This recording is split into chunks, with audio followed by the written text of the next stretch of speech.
Bom dia, meus irmãos. Satisfação imensa estar novamente de volta nesta casa. Aqui eu tenho muito carinho e apreço. É bom de vez em quando voltar para renovar as energias. Agradeço à direção da casa pelo convite carinhoso e gostaria de dar boas-vindas a todos aqueles que nos acompanham pela Rede Amigo Espírita e pelo Facebook.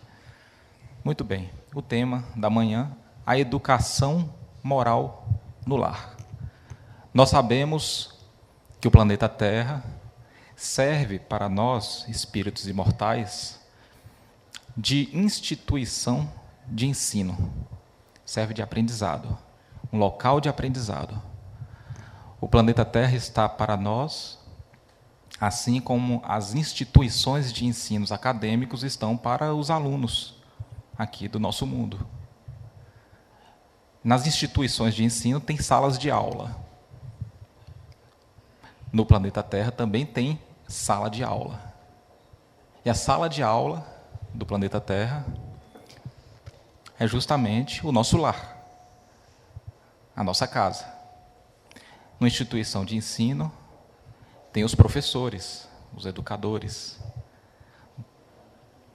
No nosso lar também temos educadores. A questão é, nós sabemos quem são de fato os nossos educadores? Porque quando a gente pergunta quem são os nossos educadores no nosso lar, a maioria das pessoas vem responder, são os nossos pais. Sim, a grosso modo, sim. Mas os nossos educadores não são apenas os nossos pais. Chico Xavier, quando ficou órfão, com 5 anos de idade, o seu pai foi obrigado a distribuir os filhos nas casas de parentes e de amigos. E o Chico foi morar com a sua madrinha. E ele sofreu muito.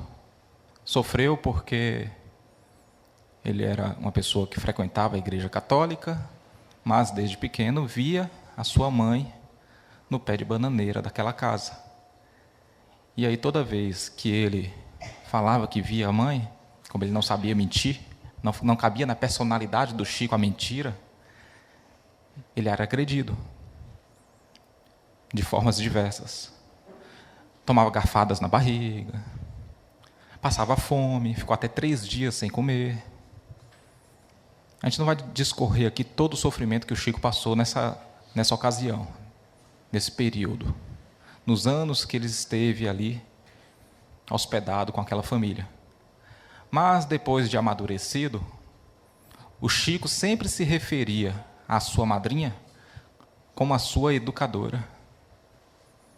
Então, dentro dos nossos lares, os nossos educadores são todos aqueles que causam algum tipo de contrariedade, todos aqueles que ferem os nossos interesses. Esses são os nossos educadores, não apenas os nossos pais. Inclusive, os nossos verdadeiros educadores são aqueles que ferem os nossos interesses.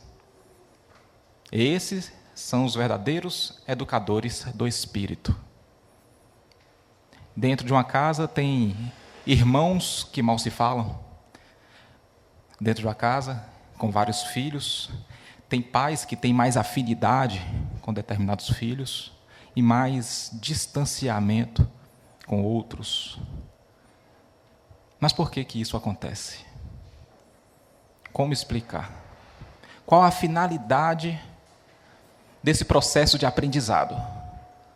Porque estar vivendo em sociedade, estar vivendo em seio familiar é um processo de aprendizado. Mas qual a finalidade?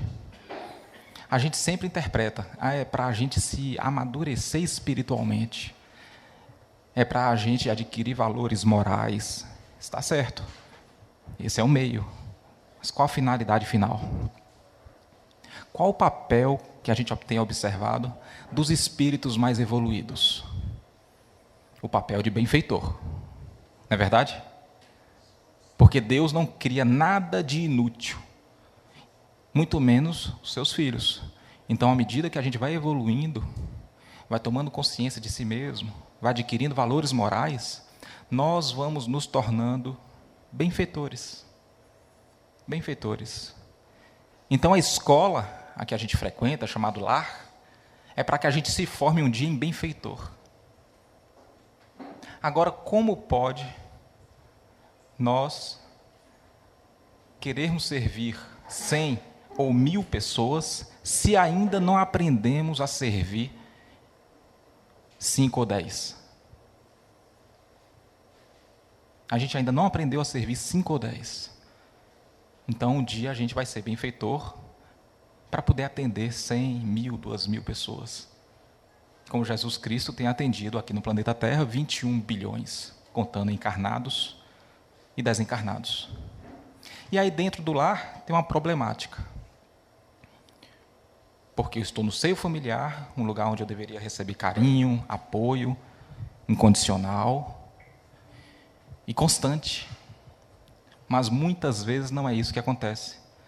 Muitas vezes a criatura se sente só e isolada dentro da própria casa, rodeado de membros familiares consanguíneos, mas ela se sente só e isolada espiritualmente. Por que que isso acontece? Emmanuel, no livro Pão Nosso, ele vem fazer um esclarecimento acerca disso.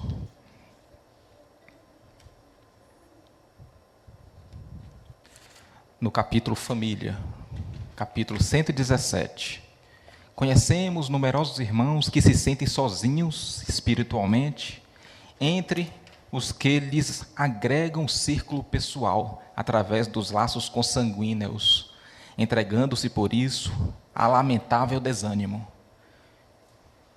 E como a maioria de nós somos incompreensíveis, nos falta indulgência, misericórdia, faz parte da natureza humana ainda, faz parte da nossa infantilidade espiritual, nós não só nos tornamos vítimas, como muitas vezes algozes, dentro da própria casa. E Emmanuel esclarece: é imprescindível, contudo, examinar a transitoriedade das ligações corpóreas, ponderando que não existem uniões casuais no lar terreno. Ponderando que não existem uniões casuais no lar terreno. Ninguém cruza o nosso caminho por acaso, já dizia Chico Xavier. Muito menos permanece sem razão alguma. Agora, para a gente compreender e saber administrar os relacionamentos familiares, consanguíneos, é necessário que a gente expanda a nossa visão. Porque enquanto a nossa visão estiver limitada do berço ao túmulo, não vai ter resposta e nem vai ter ferramenta de compreensão. Toda vez que nós ferimos um coração, toda vez que nós agredimos alguém, seja fisicamente, seja emocionalmente, nós automaticamente constituímos ali naquele momento um adversário. Um adversário. A gente esquece que nós todos somos irmãos. Continua orando o Pai Nosso, né? Pai Nosso que estás no céu. Pai Nosso, nosso de quem? De todo mundo. Só que nessas horas parece que a gente esquece que nós somos irmãos. E aí a gente agride. E aí a gente constitui um adversário. E aí Jesus, há 2000 anos, sabendo que esse mal continuaria por causa da nossa infância, a natureza não dá saltos, Mateus registra no capítulo 5, versículo 25, uma fala de Jesus interessante, uma orientação para toda a humanidade. Reconcilia-te com teu adversário, enquanto estás a caminho com ele. Enquanto estás na mesma encarnação. Para que ele não te entregue ao juiz. E aí vem a primeira problemática, a primeira questão a se resolver. Quem é o tal juiz? Reconcilia-te com teu adversário enquanto estás a caminho com ele, para que ele não vos entregue ao juiz. E a doutrina espírita vem nos trazer. Em O Livro dos Espíritos, quando Allan Kardec pergunta: onde estão escritas as leis de Deus? Na consciência. Então, onde é? Quem é o juiz? Nessa passagem de Jesus? A nossa própria consciência. Resolvido a primeira problemática, vamos à segunda. Quem é o adversário? Aquela pessoa com quem eu me desentendi. Meu ex-adversos. A resposta vem essa na cabeça, né? Depende. Se eu ferir, o meu adversário é aquela pessoa a quem eu feri e que eu terei que ir lá e pedir perdão humildemente. Não importa com quem tem a razão, porque no estágio evolutivo em que nos encontramos, ninguém tem razão, só tem pontos de vista. Ninguém tem verdade absoluta. Só tem ponto de vista. Se a minha filha de 2 anos fala que quer passear 3 horas da manhã, ela está coberta de razão, para a idade dela. Se a minha filha de 11 fala que quer passear 2 horas da manhã, ela está sem razão, para a idade dela. Então não importa quem tem razão.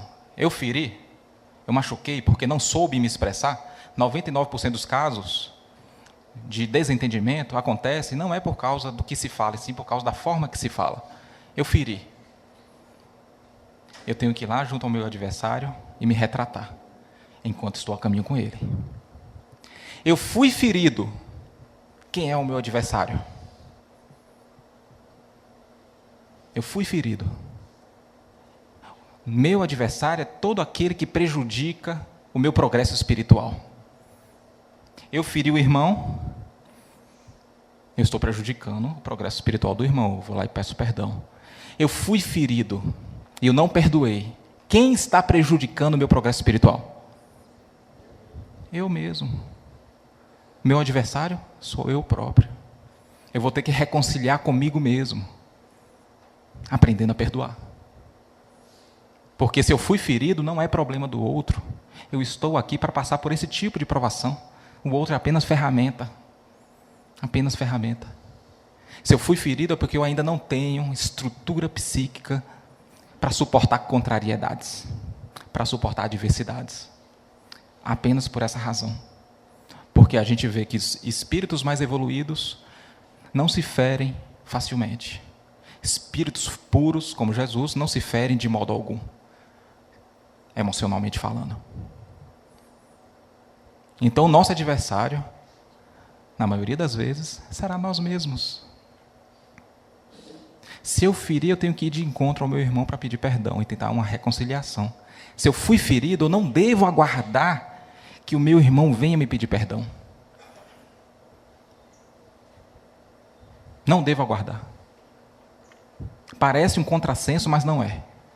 Se eu fui ferido, eu devo buscar reconciliação comigo mesmo, porque sou eu que estou atrapalhando. Sou eu que estou criando obstáculos para o meu progresso espiritual. Reconcilia-te com teu adversário enquanto estás a caminho com ele, para que ele não vos entregue ao juiz, para que o juiz não vos entregue ao oficial ou ao ministro da justiça, depende da versão da Bíblia. Quem é o ministro da justiça? Nessa passagem de Jesus, registrada por Mateus, no capítulo 5, versículo 25. Quem é o ministro da justiça? Porque até juiz não foi muito difícil a gente interpretar, a gente decifrar. Quem é o ministro da justiça? Ou oficial? Por muitos anos, houve má interpretação dessa passagem, porque faltava a chave que facultava que se lhe apreendesse, que é a doutrina espírita. O ministro da Justiça é justamente um benfeitor, um aluno que já passou por toda essa fileira, já passou por todas essas séries em qual a gente ainda está passando. Já está mais adiantado, está na faculdade. Esse é o ministro da Justiça, um benfeitor. Sabe por que precisa desse benfeitor ainda? Porque nós somos tão infantis, espiritualmente falando, que jamais, ou muito pouco provavelmente, nós voluntariamente iríamos nos reconciliar com o ex-adverso, com aquele que nos feriu ou com aquele a quem a gente feriu.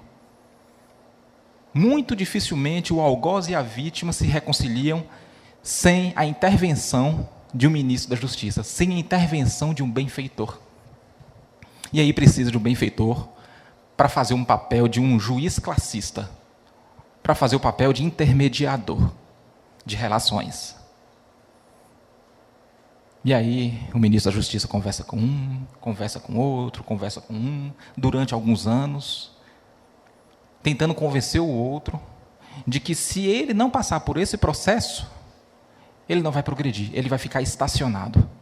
E que não existe o menor sentido ficar estacionado. Então ele, contra a vontade, contra o desejo, vai querer se reconciliar com seu adversário. Porque o ministro da Justiça usou argumentos com base na lei de amor de Deus, criado por Deus. E aí, a criatura nasce como filho e a outra criatura nasce como pai ou mãe. Como é que continua? Reconcilia-te o mais depressa possível com teu adversário, enquanto estás a caminho com ele, para que ele não vos entregue ao juiz, para que o juiz não vos entregue ao ministro da Justiça, e para que o ministro da Justiça não vos coloque novamente em prisão. Onde é a prisão? Aí está fácil, né? Aí não vale. O cárcere carnal. A prisão é o nosso corpo. De onde de lá não sairás até que seja pago o último ceitil, até que uma gota de ódio não reste mais. E aí eu feri uma pessoa, eu assassinei alguém, ou o filho de alguém. Eu contraí uma grave dívida. Quando eu falo que contraí uma grave dívida com Deus, é sinônimo de falar que eu contraí uma grave dívida com a minha própria consciência, porque as leis de Deus estão escritas na minha consciência. Dever a Deus é o mesmo que dever à própria consciência, porque Deus ele não vai impor nenhuma pena. Nós iremos implorar pela pena, que será para nós um processo de corrigenda, em virtude da dor moral. Então vamos lá, eu feri alguém. Veio um complexo de culpa, porque eu infringi uma lei de Deus. Isso é lei da natureza, isso é fisiológico, não tem como eu escapar. Quanto mais atrasada a criatura, quanto mais consciente de si é a criatura, menor o complexo de culpa. Quanto mais consciente de si, maior o complexo de culpa. Só que a carne é uma inibidora da culpa. Ela sente a culpa, mas de forma inibida. Depois que ela desencarna, Emmanuel, no livro Consolador, vem falar que existe uma dor pior que a dor física, que é a dor moral. A pessoa vai sentir dor moral, pior que dor física. Quem já quebrou um osso aqui? Mulher que já teve filho, sabe, filho de forma natural, sabe o que é dor física. Imagina uma dor pior. A dor moral.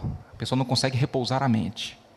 Então eu matei um irmão, desencarnei, não estou mais com a ferramenta inibidora da consciência, que é a carne.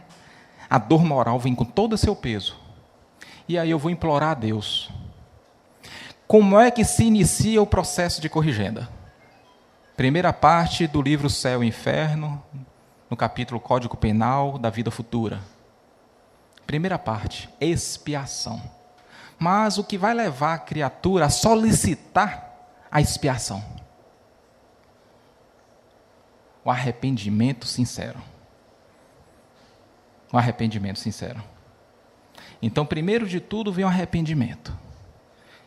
O arrependimento sincero vai levar a criatura a pedir, a implorar a Deus para sofrer mais ou menos o que a sua vítima sofreu. Se a sua vítima sofreu muito e a gente não tiver estrutura psíquica para sofrer de forma igual, nós pagaremos em forma fracionada. Fracionada. Senão a gente vai enlouquecer. Não vai ter finalidade o processo de corrigenda. A gente vai cometer suicídio, encarnação pós encarnação, por falta de estrutura psíquica, por não aguentar aquela dor, aquele sofrimento. Mas eu vou implorar a Deus Na época da escravidão, era comum o capataz cegar os escravos, para ele não fugir. O escravo que fugia e era recuperado, ele era cegado, para não fugir mais. E aí qual seria o pedido de expiação? Para ele ficar cego, nascer cego ou perder a visão na mesma idade com que o escravo perdeu. E sentir a mesma dor. Essa é a primeira parte, arrependimento, expiação. Não importa quantas encarnações ele pagou a sua dívida diante de Deus, ou não importa quantas encarnações ele ficou quite com a própria consciência. Isso vai depender de cada um. Porque se ele passou por aquele processo expiatório reclamando, lamentando, porque eu, ele não aprendeu a lição, vai ter que passar de novo. Então é de cada um. Quanto tempo fica estacionado no processo expiatório é de cada um. Se ele, ao invés de reclamar, se resignar e praticar o bem, porque às vezes precisa só de um choque de realidade, para que ele comece a acordar para os valores do mais alto. E ele começa a praticar o bem desde criancinha. Um bom filho, um bom marido, um bom colega de trabalho, um bom funcionário. E aí quando chega no momento da expiação, que seria para aquela criatura ficar cega, por exemplo, ela tem um grave problema de visão, mas não fica cega, fica com a catarata. Por quê? Porque Jesus falou que o amor cobre uma multidão de pecados. Então, a forma como vai pagar a dívida diante de Deus é de cada um. Se vai ser de forma resignada, através da prática do bem, ou se vai ser reclamando e contraindo mais dívidas, vai ser de cada um. Finalizado o processo expiatório, a gente vai para a última etapa do processo de corrigenda. Sabe-se Deus depois de quantas encarnações? Emmanuel uma vez falou: quantos anos serão necessários para reparar um instante? Um instante, um equívoco ali, que eu perdi a cabeça, matei um cidadão? Quantas encarnações serão necessárias para reparar um instante?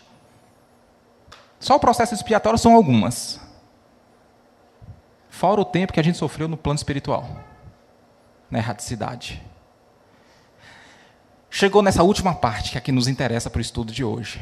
O reparo junto àquele a quem nós agredimos. Aí entra o ministro da Justiça para poder intermediar, porque aquele a quem a gente agrediu não quer ver a gente na frente dele. A gente quer, porque a gente ainda está com essa pendência junto à consciência. A gente quer não, a gente precisa. Porque ainda não foi pago nenhum ceitil, quanto mais o último. E aí, depois de alguns anos de negociação, a vítima concorda em nascer como filho do seu agressor. Aquela primeira encarnação, de vítima e algoz, será uma encarnação pacífica ou será uma encarnação conturbada? A primeira reencarnação dos dois juntos no processo de reconciliação. Muito conturbada. Muito conturbada. Só que muitas vezes a gente não tem um filho só. E se eu estiver recebendo como filho um outro espírito a quem eu machuquei no passado, mas que já reencarnou umas 5 vezes como filho, já diminuiu o ódio, não já? Já foram pagos alguns ceitis, não foram? Então é natural que eu tenha menos briga, menos conflito com aquele que já está mais adiantado no processo de reconciliação. Então a criatura reencarna na primeira tentativa, aquela brigaiada na família, desde criança, desencarna, se derem sorte, desencarna sem ter contraído mais dívida um para com o outro, isso é difícil. Normalmente a gente anda em círculo, normalmente é necessário a intervenção da misericórdia de Deus para que paremos de andar em círculo, porque ora a gente vem como vítima, ora a gente vem como algoz, porque aquele que foi agredido tem tanta raiva que fica agredindo no processo reencarnatório o seu algoz do passado. Depois que desencarna, O que foi algoz do passado foi tão agredido na última encarnação pela vítima que agora é ele que quer vingança. E ora vem como algoz, ora como vem como vítima, ora como algoz, ora como vítima. Depois de tantas encarnações reencarnando como algoz e vítima, já não existem mais algozes nem vítimas. O que existem são parceiros de infortúnio. Não importa quem começou. Não importa quem começou, já entrou no ciclo vicioso. E aí entra a misericórdia de Deus. No livro Nosso Lar, por exemplo, a mãe de André Luiz, o autor do livro, já estava nas esferas mais elevadas, não estava em Nosso Lar. E o pai de André Luiz, Laerte, estava nas zonas umbralinas. Quem acompanhava Laerte? As suas duas amantes, que ele contraiu aqui no plano material. Onde é que entrou a misericórdia de Deus? Quando a mãe de André Luiz falou para André Luiz que ela iria reencarnar, iria casar novamente com Laerte e iria receber como filhas as duas amantes. Tenho certeza que qualquer um desse salão faria a mesma coisa, né? Claro. Essa é a misericórdia de Deus, para poder interromper o ciclo de agressão. Depois de algumas encarnações, diminuindo o ódio com a intervenção de Deus, o ódio diminuiu, mas não virou amor. Quando chega no meio termo, na metade do processo, a gente vai ver aquele filho distante. Ele se formou, foi para outra cidade, aí ele vem só no Dia das Mães, no Natal. É um filho distante. Nem tem ódio, mas também não tem aquele amor para poder estar todo final de semana almoçando junto. E aí vai continuar reencarnando junto. Por quê? Porque antes eles estavam reencarnando junto nos propósitos de reconciliação. Agora eles vão continuar reencarnando junto para estreitar laços de afeto. É o mesmo processo de corrigenda. Até que o ódio vire amor. Como o Chico falou, não existe o ódio. O ódio é o amor que adoeceu gravemente. Quando o ódio virar pleno amor, aquele filho que ama a mãe, que não sai de perto da mãe nem do pai, quando o ódio virar pleno amor, não há mais necessidade de reencarnar no seio familiar consanguíneo. Não há mais necessidade. Porque o seio familiar consanguíneo é para que a gente passe por esse processo de corrigendas. Tá bom, mas eu também não quero reencarnar longe daquele a quem eu adquiri grande afeto. Como é que faz então? Ele não vai reencarnar no meu seio familiar, ele vai reencarnar onde então? Aí ele reencarna como melhor amigo. Você vai nascer aonde? Colatina, eu vou nascer em Linhares. A gente vai fazer faculdade junto quando a gente crescer, tá? Por isso que muitas vezes a gente se dá muito melhor com amigos, que se tornam até nossos confidentes, do que com os próprios familiares. Porque aqueles amigos mesmo que a gente considera irmão, que com certeza os espíritas falam, foi meu irmão em outras épocas, foram as nossas diferenças do passado. Já viveu no nosso seio familiar, mas não precisa mais passar por processo de corrigenda. E aí ele deixa de passar. Por quê? Porque foi pago o último ceitil. Não é assim que finaliza Jesus? Reconcilia-te o mais depressa com teu adversário enquanto estás a caminho com ele, para que ele não vos entregue ao juiz, para que o juiz não vos entregue ao ministro da justiça, e para que o ministro da justiça não vos coloque novamente em prisão, até que seja pago o último ceitil, até que o ódio se converta completamente em amor. Então, todo o processo de corrigenda é, ao mesmo tempo, concomitantemente, o processo de educação. Todo aquele processo de educação que a gente conhece, de entregar a Deus o Filho melhor do que ele chegou até nós, trata-se de um processo de corrigenda, ao mesmo tempo. Todo o processo. E aí vem a nossa missão de pai. Tudo bem que é um processo de corrigenda, mas eu não posso me eximar do meu papel de pai mesmo sendo um processo de corrigenda. Como que eu vou preparar meu filho para sofrer menos no futuro? É uma das preocupações maiores do pai e uma das obrigações. Primeiro ponto. A criança nasceu. Até que idade fica fácil eu identificar e corrigir os seus maus pendores? Até a puberdade. Até mais ou menos a idade de 14 anos de idade. Até mais ou menos a idade de 14 anos. Até a puberdade. Até os 7 anos de idade, o processo reencarnatório ainda está em andamento. O processo reencarnatório que se iniciou no ventre, até os 7 anos de idade, ainda está em andamento. As moléculas do perispírito ainda estão sendo ligadas com a molécula do corpo orgânico. Até os 7 anos de idade, nós podemos contar com a companhia em tempo integral do nosso anjo de guarda. Em tempo integral. Depois dos 7 anos de idade, o nosso anjo de guarda ele se afasta, porém mantém o compromisso. Ele mantém o compromisso de nos guiar, de nos orientar, mas ele não fica lado a lado mais. Ele fica afastado. E quando que ele vem? Quando solicitado. O meu está comigo toda hora, porque eu encho o saco dele. Através da prece. Aquele que não acredita em anjo de guarda, mas faz uma prece a Santo Antônio de Pádua, por exemplo, como é que Santo Antônio de Pádua vai atender a nossa prece? Vai incumbir o nosso anjo de guarda. Recebi um pedido do seu tutelado, atende aí.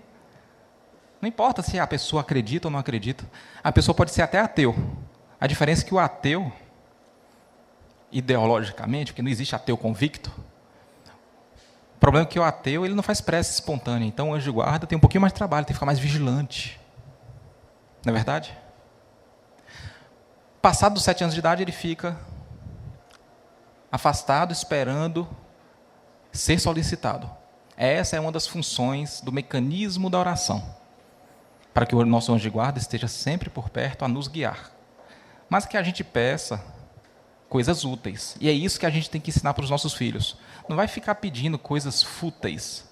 Ah, por favor, faça arrumar um emprego melhor. Eu estou desempregado, eu preciso de um emprego. As coisas ligadas a questões materiais. Nem sai da caixa de saída.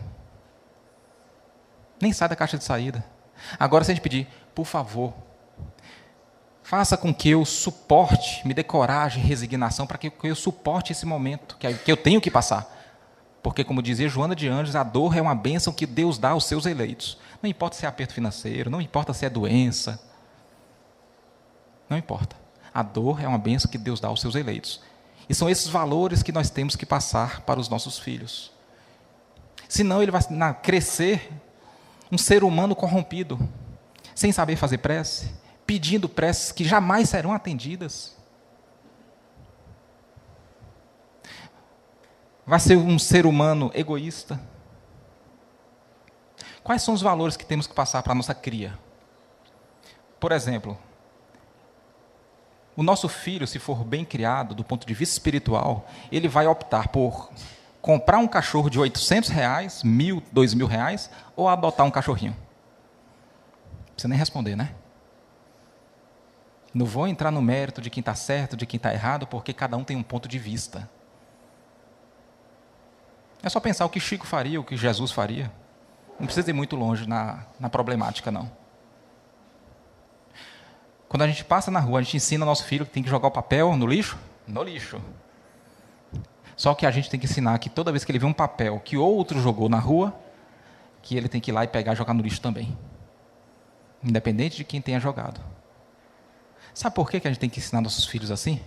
Porque no planeta Terra, no mundo regenerado, não haverá lugar para outro tipo de pessoa. Se a gente quiser permanecer aqui, e se a gente quiser que os nossos entes queridos também permaneçam, é esse tipo de educação que a gente tem que dar. Mas até quando que nós poderemos identificar os maus pendores, as más inclinações dos nossos filhos, para tentar corrigir? Até a idade de 14 anos. Porque dentro da nossa mente, no meio do nosso cérebro, tem uma glândula chamada glândula pineal ou epífise, que ela serve como uma glândula inibidora da consciência. Até os 14 anos, o ser humano vive como um verdadeiro sonâmbulo. A partir dos 14 anos, uma encarnação é ligada com outra. A atual é ligada com a anterior. Se a pessoa tem nuances de agressividade, a partir dos 14 anos, ficará mais agressiva. Se a pessoa tem nuances de desonestidade, a partir dos 14 anos, ela vai ficar mais desonesta ou demonstrar mais a sua desonestidade. A mesma coisa com as virtudes. Então, é a obrigação do pai ou da mãe identificar as más inclinações do filho. Ficar livre de orgulho, porque o pai passa muito mão da cabeça do filho. Meu filho é perfeito, meu filho tira 10, meu filho é isso, meu filho é aquilo. E esquece de identificar os maus pendores. E tentar, com todas as suas forças, corrigir, de fato. Porque depois que a gente desencarna, se a gente foi um pai negligente, aquele espírito que está como nosso filho vai nos cobrar. Vai nos cobrar. Eu aceitei nascer seu filho, e você não deu o melhor de si. Porque ninguém é de ninguém. Ninguém é de ninguém. Já diziam os tribalistas, né? Todos somos seres independentes. Eu não tenho esposa. Minha esposa não é minha esposa. Ela está a minha esposa. As minhas 3 filhas não são as minhas 3 filhas. É preciso mudar o modo de ver as coisas. Elas estão minhas filhas. Estão, não são minhas. Minha mãe não é minha mãe, que deve estar nos assistindo agora. Nada de levar pelo lado pessoal. Mas ela não é minha mãe. Ela está minha mãe. Meu pai está meu pai. Meus irmãos estão meus irmãos. Ninguém é pobre ou ninguém é rico. Está pobre ou está rico. Não importa a fortuna que tem acumulado. Ninguém é doente. Ninguém é paraplégico, ninguém é cego, em definitivo. Está cego por um período curto de 80 ou 100 anos. Curtíssimo diante da eternidade. É preciso ver a vida como ela é. Certa vez um repórter perguntou para o Chico: Chico, como é que você vê a vida? Eu vejo a vida como ela é. Olha que resposta sábia. E como é que você vê as pessoas? Eu vejo as pessoas como elas são. Simples assim. Porque Chico conseguia avaliar a estrutura psíquica das pessoas. A estrutura psíquica. Para poder a gente não esperar de um novato estagiário a mesma conduta de um veterano. A pessoa que mora comigo, ou as pessoas que moram comigo, têm idades espirituais diferentes. Se eu não tiver capacidade, discernimento, para poder avaliar a estrutura psíquica de cada uma delas, eu vou o tempo todo me decepcionar. O tempo todo. Porque eu vou esperar uma conduta madura de alguém que se encontra há milênios da maturidade espiritual. Então, através do comportamento, a gente consegue avaliar essa estrutura psíquica. E aí a gente não vai esperar muita coisa daquele irmão, que está como mulher, como filho, como sogra. Sogra não, porque sogra não erra com a gente, mas os demais erram. E a gente não vai esperar muita coisa dessas pessoas. Porque a gente soube analisar a estrutura psíquica, a idade espiritual. É natural uma criança de 2 anos riscar a parede. Eu já espero que isso aconteça.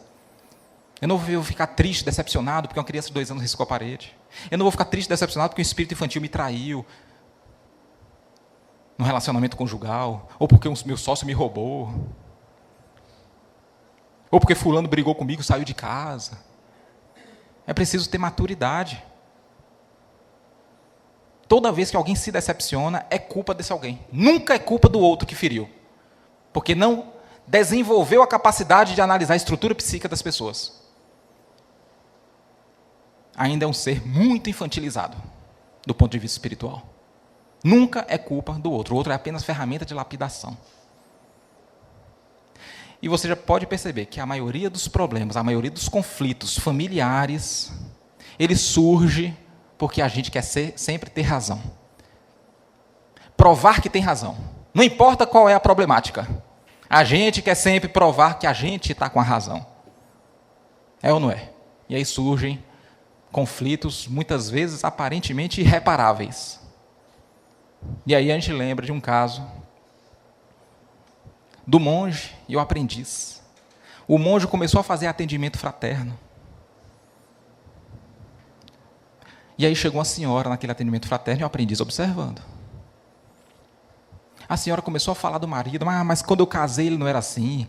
Ele era um cavalheiro, ele puxava a cadeira para eu sentar, ele deixava eu ver minhas novelas, ele tirava o prato da mesa, levava para a pia, ele me ajudava nas tarefas domésticas, etc.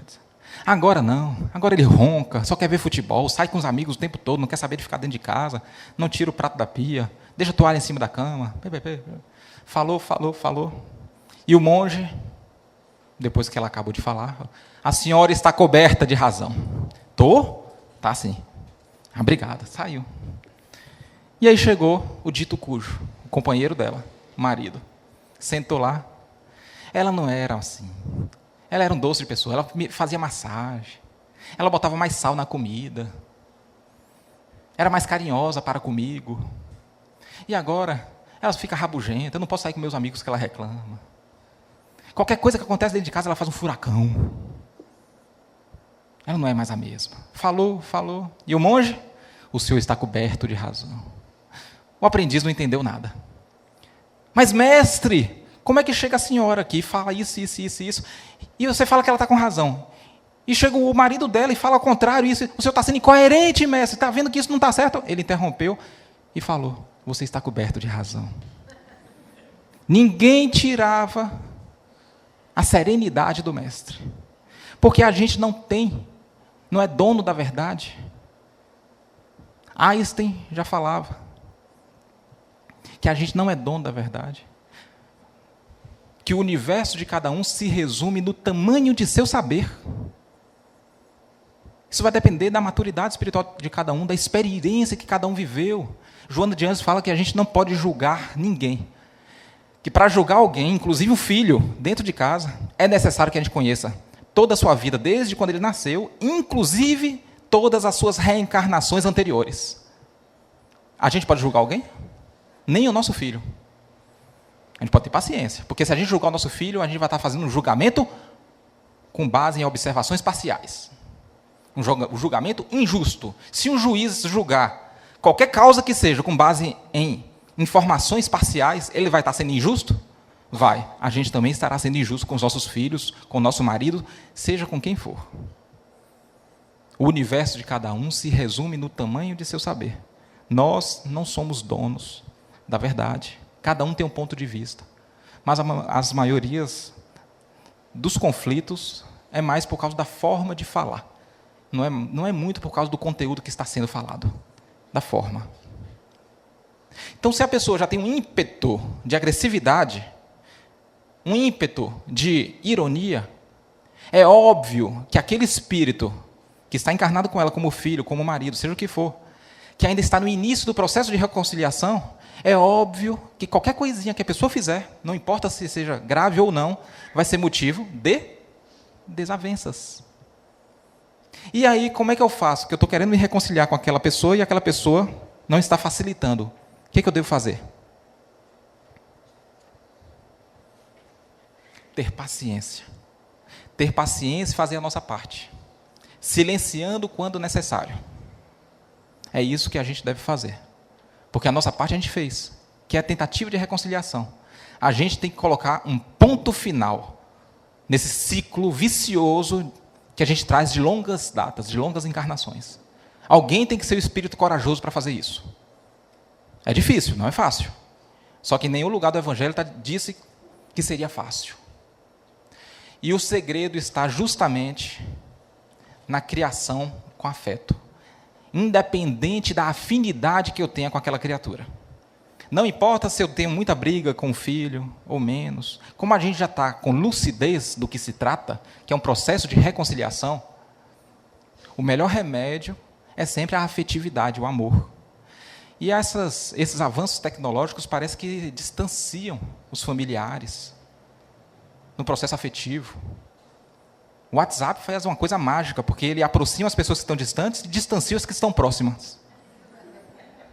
É uma coisa assim que tem que levar para Freud, para ele explicar, né? E aí o processo de criação dos filhos está tão estranho, está tão sem amor, porque a gente paparica os nenenzinhos, até uns 4 anos de idade está paparicando, depois vai se distanciando, vai crescendo, a gente já não abraça mais, não bota no colo, não faz cafuné, não dorme junto, não fala mais eu te amo. Como se isso fosse uma coisa normal, do momento. E olha o que Joana de Anjos vem falar, no livro SOS Família, psicografado por Divaldo Pereira Franco. Evidentemente, as técnicas psicológicas e a metodologia da educação tornam-se fatores nobres para o êxito deste comedimento. Entretanto, o amor, que tem escasseado nos processos modernos de educação com lamentáveis resultados, possui os elementos essenciais para o feliz desiderato. Então, eu vou falar numa ordem direta da frase. Entretanto, o amor possui os elementos essenciais para o feliz desiderato. Só que o amor, ele tem escasseado nos processos modernos de educação, com lamentáveis resultados. E aí, aquele processo de reconciliação, ele se torna muito, muito mais lento. E a gente vai ter que passar várias encarnações até que seja pago o último ceitil. Então, a gente tem que viver em família, mas com essa consciência de que ninguém é de ninguém, de que estamos ali para um processo reconciliatório e de que cada espírito tem uma idade espiritual diferente da outra. E de que alguém tem que colocar o fim. Porque já não se trata mais de vítimas ou algozes, somos todos parceiros de infortúnios. Alguém tem que colocar um basta. Quem será? O espírito mais consciente, o espírito mais forte, mais corajoso. Porque não é fácil aguentar ofensas, calado, não é fácil. Não é fácil tentar dialogar com quem já traz em sua bagagem muitas informações que dificultam a harmonia, porque nós prejudicamos de fato aquele espírito no passado. Não é fácil. Só que se a gente proceder da forma correta, como o espírito mais amadurecido, a gente vai estar colocando um ponto final no ciclo. Um ponto final no ciclo de perseguições. Espero sinceramente que não seja apenas um momento de palestra, que a gente reflita dia a dia, tudo isso que a gente estudou e refletiu hoje aqui, que a gente reflita dia a dia para a gente tornar útil os nossos processos de relacionamento com Jesus, sempre presente no nosso seio familiar. Que o Mestre Jesus nos abençoe. Muita paz.